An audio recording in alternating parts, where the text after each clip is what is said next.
dengan sebagian umat muslim di Jakarta. Baru-baru ini kita dikejutkan munculnya berita penculikan seorang pendukung Joko Widodo bernama Ninoy Karundeng. Pria yang tulisan-tulisannya bikin pembenci Jokowi ini meradang diculik sewaktu melihat aksi demo 30 September 2019. Melihat yang dilakukan penculik, sepertinya mirip kejadian yang membuat trauma bangsa Indonesia. Kebetulan tindakan itu dilakukan bertepatan pada tanggal 30 September. Ninoy tidak hanya diculik, disekap, dihajar, bahkan diancam dibunuh dengan kapak.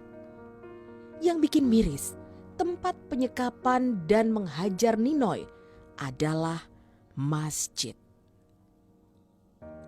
Yang bikin makin tidak habis pikir, yang tahu tentang segala proses biadab itu adalah ibu-ibu, jamaah, tenaga medis, pengurus masjid, bahkan ada Sekjen PA 212 Bernard Abdul Jabar.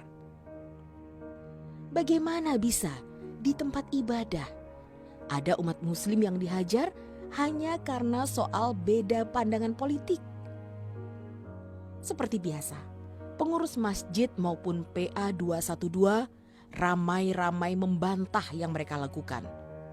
Mereka berdalih bahwa menyelamatkan Ninoy dari amukan massa.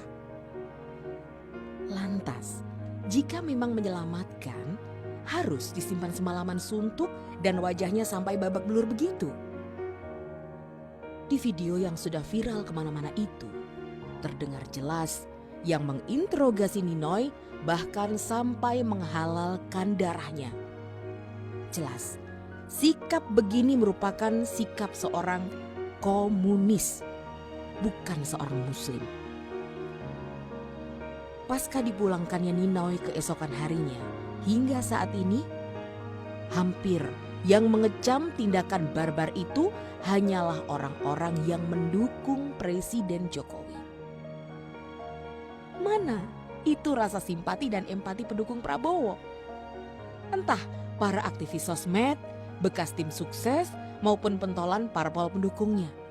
Mana suara Amin Rais, Fahri Hamzah, Fadlizon, dan Nino Warisman, hingga pengusung ide hashtag 2019 ganti presiden si Mardani Alisera. Bandingkan saat berita babak belurnya Ratna Sarumpait awal muncul, sebagian pendukung Jokowi juga mengecam dan meminta polisi mengusut tindakan penganiayaan itu. Sedangkan sebagian yang tidak mengecam disebabkan keraguan soal kejadiannya. Bukan karena tidak membela, bahkan tidak punya empati. Sementara kubu mereka beramai-ramai memblow up, bahkan Prabowo menerima secara khusus Ratna Sarumpait untuk didengar kejadiannya. Hal yang sama juga dilakukan oleh Anies Baswedan, Gubernur DKI. Ketika ada korban-korban demonstrasi yang jelas-jelas melanggar aturan, langsung didatangi. Apakah Anies sudah berkunjung, menengok, memberi santunan?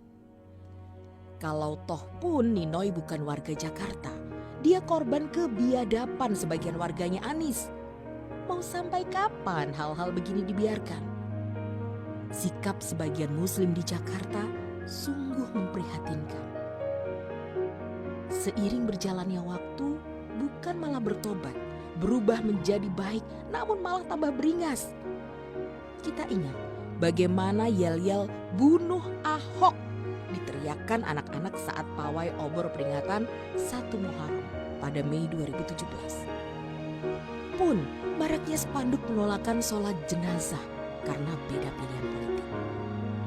Lantas siapa yang harus membenahi? Bagaimana caranya? Ya kita semua, bukan hanya umat muslim dan tidak harus warga Jakarta. Setiap kejadian barbar kita unggah di medsos agar publik tahu dan aparat berwenang segera menangani. Di masa mendatang, harapannya orang jadi berpikir, berhati-hatilah dan tidak sembarangan melakukan tindakan yang jelas-jelas melanggar hukum. Yang jelas, kita dukung Polri menyelesaikan secara tuntas kasus Ninoy Karundeng. Hukum seberat-beratnya orang-orang yang melakukan tindakan-tindakan melanggar aturan, apalagi tindakan itu adalah tindakan komunis.